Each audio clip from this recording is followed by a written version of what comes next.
नाज़रीन, our news में खुशामदीद करते हैं। खबरों का रुख करते हैं कोटछुट्टा की तरफ, जहां से हमारे ब्यूरो चीफ अंसर इकबाल मोहाना की रिपोर्ट के मुताबिक असिस्टेंट कमिश्नर कोटछुट्टा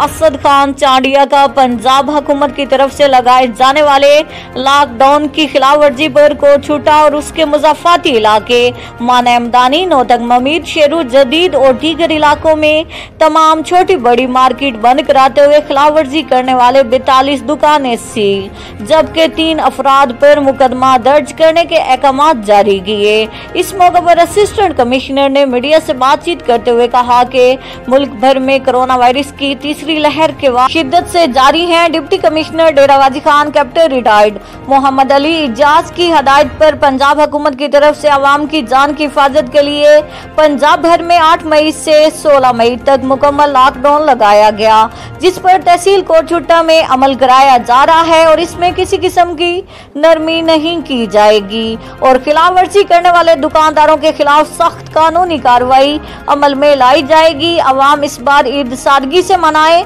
गैर जरूरी तौर पर घरों से बाहर ना निकलें, घर में रहें, महफूज रहें। हुकूमत की तरफ से इजाजत मिलने वाले कारोबारी हजरात को कोरोना SOPs पर सख्ती से अमल दरामद यकीनी बनाना होगा। दुकानों पर हैंड सैनिटाइजर और मास्क के इस्तेमाल को यकीनी बनाया जाए और समाजी फासले का ख्याल रखा जाए। सब्सक्राइब